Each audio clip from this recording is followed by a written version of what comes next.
Hi friends, welcome back to Mazhathulli creations. ഈ channel നിങ്ങൾ ആദ്യമായിട്ടാണ് കാണുന്നതെങ്കിൽ സബ്സ്ക്രൈബ് ചെയ്യാൻ മറക്കല്ലേ.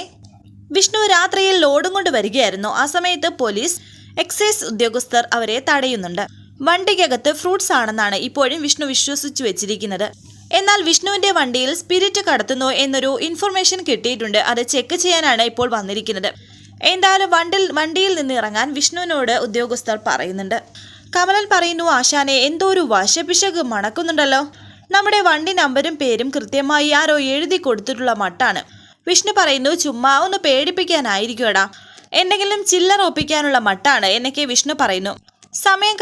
സമയം പോക്കാനുള്ള ഒരു വഴിയാണ്, എന്തെങ്കിലും ചില്ലറ കൊടുത്തു വിടാം, നീ വന്നേ എന്ന് പറഞ്ഞ് വിഷ്ണു വിളിക്കുകയാണ് കമലനെ. രണ്ടുപേരും താഴേക്കിറങ്ങി. എന്റെ സാറേ, ഒരു കണക്കിന് അത് അടുക്കി പറക്കി വെച്ചിരിക്കുന്നത് അലങ്കോലമാക്കിയാൽ ഞങ്ങളുടെ കഞ്ഞി കൂടി മുട്ടും എന്നൊക്കെ വിഷ്ണു അവരോട് പറയുന്നുണ്ട്. കഞ്ഞി കുടിക്കണ്ട, നമുക്ക് സ്പിരിറ്റ് കുടിക്കാം, നമുക്ക് നോക്കാം എന്താണെന്ന് എന്നൊക്കെ ഉദ്യോഗസ്ഥർ പറയുമ്പോൾ വിഷ്ണു കമലനോട് പറയുന്നു, എന്തുവാടാ ഇത്? എന്നാൽ രണ്ട് കന്നാസം ആയി വരികയാണ് ആ പോലീസുകാർ. സാറേ, സംഗതിയുണ്ട് എന്ന് അവിടെ നിന്ന് വിളിച്ചു പറയുന്നു. രണ്ട് കന്നാസ് നിറച്ചുണ്ട് എന്ന് അവർ പറയുമ്പോൾ ഇത് കേട്ട് വിഷ്ണുവും കമലനും ഞെട്ടലോടെ നിൽക്കുന്നു. കമല സ്പിരിറ്റോ എന്ന് ചോദിക്കുന്നുണ്ട്. അവർ നോക്കിയപ്പോൾ സംഗതി ഉള്ളത് തന്നെ. വേറെ കന്നാസുണ്ടോ എന്ന് ചോദിക്കുന്നുണ്ട്. അവിടേക്ക് മറ്റൊരു വാഹനം എത്തി. വന്നിരിക്കുന്നത് മീഡിയക്കാരാണ്.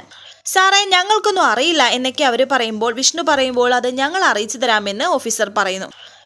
ഇവന്മാരെയും ആ കന്നാസും കൂടി ചേർത്ത് വേണം ഫോട്ടോ എടുക്കാനെന്ന് മീഡിയക്കാരോട് പോലീസ് പറയുന്നുണ്ട്. എന്തായാലും വിഷ്ണുവിനെ കുടുക്കിയത് തന്നെ. ചാനലുകാരെയൊക്കെ വിളിച്ചു വരുത്തിയിട്ടുള്ള പരിപാടിയാണ്. ആശാനെ ഉന്നം വെച്ചിരിക്കുന്നത് ആശാനെയല്ല, ഏടത്തിയമ്മയാണ് എന്ന് കമലൻ വിഷ്ണുവിനോട് പറയുന്നു. എന്തായാലും നമ്മളിപ്പോൾ എന്താ ചെയ്യുക എന്ന് വിഷ്ണു ചോദിക്കുമ്പോൾ കമലൻ പറയുന്നു, ഒന്നും ചെയ്യാനില്ല, അവര് ക്യാമറയുമായിട്ട് വരുന്നതിന് മുമ്പ് ആശാൻ വിട്ടോ, കുറ്റം തൽക്കാലം ഞാൻ ഏറ്റോളാമെന്ന് കമലൻ. ആശാൻ പുറത്തുണ്ടെങ്കിൽ ഞങ്ങൾ എന്നെ ഇറക്കുമെന്നുള്ള കാര്യം ഉറപ്പാണ്. ആശാൻ കുടുങ്ങിയാൽ എല്ലാം പാളുമെന്ന് കമലൻ പറയുന്നുണ്ട്. വിഷ്ണു പോകുന്നില്ല. കമലൻ നിർബന്ധിച്ച് വിഷ്ണുവിനെ പറഞ്ഞു വിടുന്നു. അങ്ങനെ ഇപ്പോൾ വിഷ്ണു അവിടെ നിന്ന് ഓടി രക്ഷപ്പെടുന്നു. കമലൻ അവരുടെ കയ്യിൽ കുടുങ്ങുകയാണ്. മനഃപൂർവ്വം തന്നെ വിഷ്ണുവിന് പിറകെ അവർ ഓടുന്നു. കമലനെ അവർ അടിക്കുകയും ചെയ്യുന്നുണ്ട്. ആശാനെ കിട്ടാൻ പോകുന്നില്ല. ഓട്ടത്തിലും ചാട്ടത്തിലും ഒക്കെ ആശാൻ ഹീറോയാണ് എന്ന് കമലൻ ഓഫീസറിനോട് പറയുമ്പോൾ ഓഫീസർ കമലനെ അടിക്കുന്നുണ്ട്. വിഷ്ണുവിനെ കൊണ്ട് ഒക്കുന്ന വിധം പരമാവധി ഓടുന്നു. അവനെ കിട്ടിയില്ലെങ്കിൽ ഇന്ന് നിന്റെ നാശമാണ് എന്ന് കമലനോട് ഓഫീസർ പറയുമ്പോൾ ഈ അടി വരവ് വെച്ചിരിക്കുന്നുണ്ട് സാറേ. എന്നാലും എൻ്റെ ആശാനെ കിട്ടില്ല. ആശാനെ വേണ്ടടാ, ഞങ്ങൾക്ക് നിന്നെ മതി, നിന്നെ വെച്ച് നിന്റെ ആശാനെ ഞങ്ങൾ വരുത്തിക്കോളാം എന്നൊക്കെ പോലീസ് പറയുന്നു. എക്സൈസ് ഓഫീസർ പറയുന്നുണ്ട്. എന്നാൽ ശ്യാമയെ കാണിക്കുന്നുണ്ട്. ഇതേ സമയം ശ്യാമ വിഷ്ണുവിനോട് പറഞ്ഞ കാര്യം ഓർത്ത് വിഷമിച്ചിരിക്കുകയാണിപ്പോൾ. രോഹിത് മദ്യപിച്ച് അവിടേക്ക് വരുന്നു. എന്താടി തലയ്ക്ക് കൈവച്ചോണ്ടിരിക്കുന്നത്? എന്താടി, നാട് വിട്ടു പോയാൽ നിന്റെ അച്ഛൻ എവിടെയെങ്കിലും കിടന്ന് ചത്തോ എന്നൊക്കെ വളരെ മോശമായ രീതിയിൽ രോഹിത് ശ്യാമയോട് സംസാരിക്കുന്നുണ്ട്. ശ്യാമ തറയിൽ നിന്നും എഴുന്നേറ്റു. മദ്യപിച്ച് ലെക്കുകെട്ട അവസ്ഥയിൽ തന്നെയാണ് രോഹിത്. ഇനിയിപ്പോ അയാള് തിരിച്ചു വന്നോ? തിരിച്ചു വന്നാൽ നിന്റെ അമ്മയുടെ റിയാക്ഷൻ ഈ രീതിയിലായിരിക്കുമല്ലോ അല്ലേ?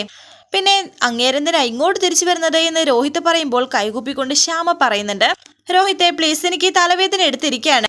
രോഹിത് പറയുന്നു, നീ ആടിപ്പോ എന്റെ തലവേദന വെറും തലവേദനയല്ല, ഈ ചെന്നിക്കുത്ത് എന്ന് പറയത്തില്ലേ, അത് തലവേദനയുടെ വലുതാണ്. അല്ലെങ്കിൽ തന്നെ ഈ ഇടക്കാലത്ത് നിനക്ക് എപ്പോഴും ഈ തലവേദന ഉള്ളതാ. ഇത് എനിക്കെതിരെയുള്ള സമരമുറയൊന്നും അല്ലല്ലോ. എന്തായാലും എനിക്ക് നിന്നെ ഇപ്പോൾ ശരിക്കും വേണ്ട.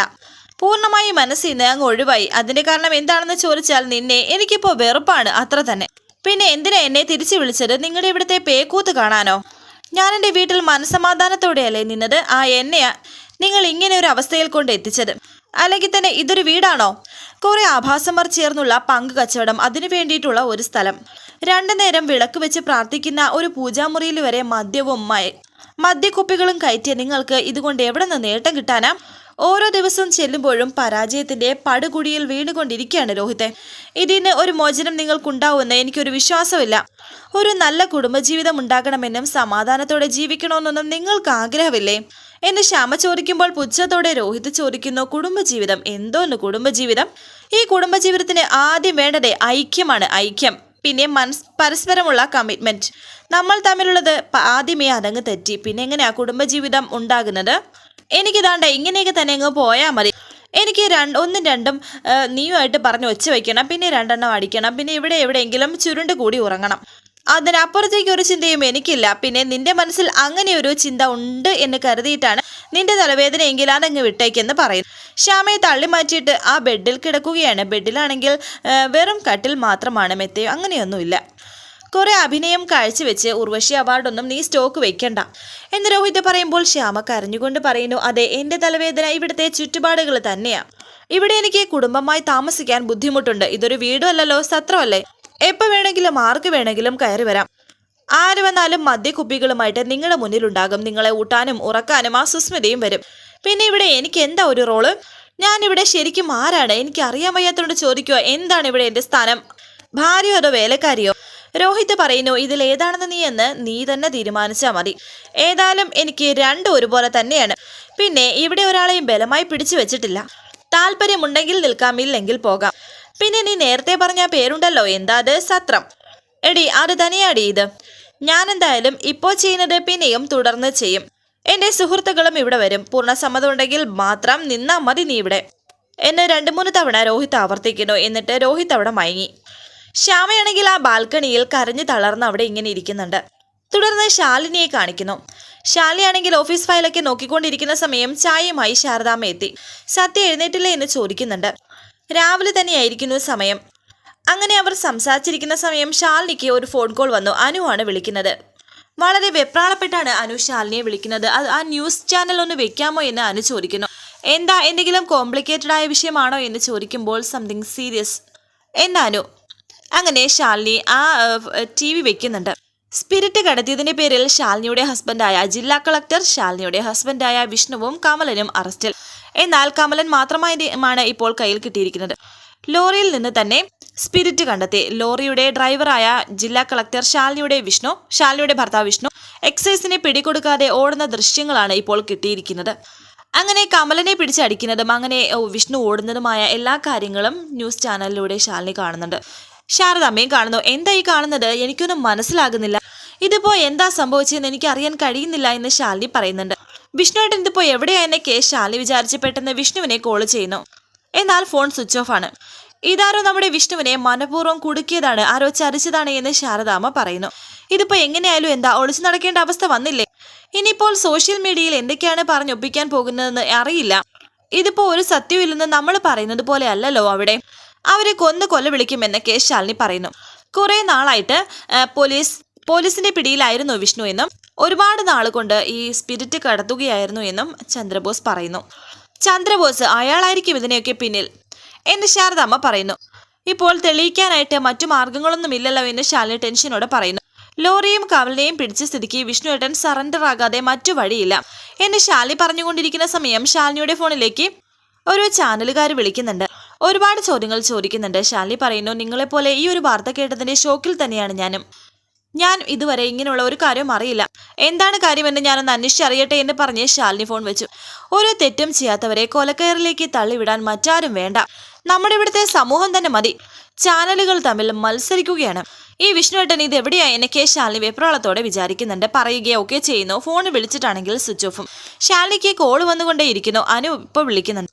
പെട്ടെന്ന് റെഡിയായി നിൽക്ക്, ഞാനൊരു 2 മിനിറ്റിനുള്ളിൽ അവിടെ എത്തുമെന്ന് പറയുന്നു. വിഷ്ണു ആണെങ്കിൽ എവിടെയാണെന്ന് അറിയില്ല. എന്തൊരു ജീവിതമാണ് നമ്മുടേത്. ഒന്ന് മാറുമ്പോൾ മറ്റൊന്ന്. ഇത്രയൊക്കെ അനുഭവിക്കാൻ എന്താ ചെയ്തത്?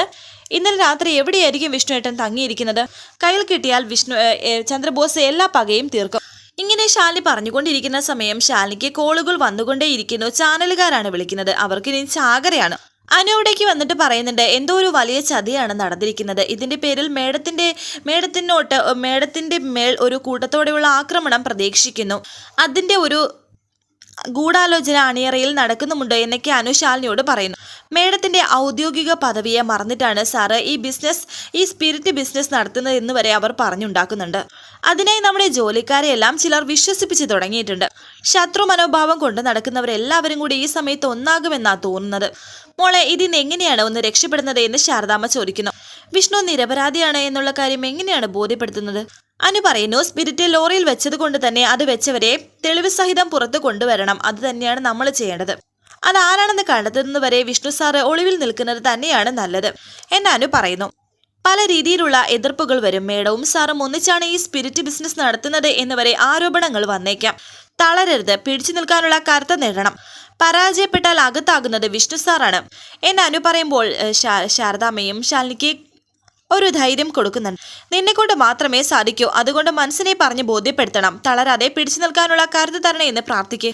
ഈശ്വരന്റെ സഹായത്താൽ ഈ പ്രതിസന്ധിയെ നമുക്ക് തരണം ചെയ്യാൻ സാധിക്കും. നിന്നെ കൊണ്ടേ കഴിയൂ എന്ന് കെ ശാരദാമ്മ പറയുന്നു.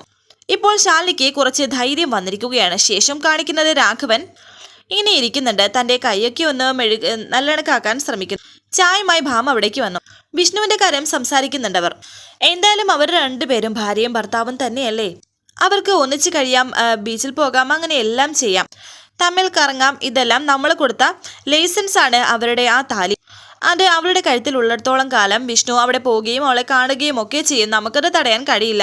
ഇരിക്കേട്ട് ഭാമ പറയുന്നുണ്ട്. അല്ലെങ്കിലും നിങ്ങളെല്ലാവരും ഒന്നാണല്ലോ. മകന് ചേർന്ന അച്ഛൻ തന്നെ. എനിക്ക് അവള് ആ ഒരു ചോദ്യത്തിന് ഉത്തരം തരാത്തിടത്തോളം കാലം എൻ്റെ മനസ്സിൽ എന്നും അതൊരു കരട് തന്നെയാണ്. ദേഷ്യത്തോടെ ഭാമ അകത്തേക്ക് പോകുന്നു. പുച്ഛത്തോടെ രാഘവൻ അവിടെ ഇരിക്കുന്നുണ്ട്. ഭാമ വിഷ്ണുവിനെ ഒന്ന് വിളിക്കുന്നുണ്ട്. എന്നാൽ വിളിച്ചിട്ടാണെങ്കിൽ കിട്ടുന്നില്ല. ഈ സമയത്ത് നൂറ് അവിടേക്ക് വന്നിട്ടുണ്ട്.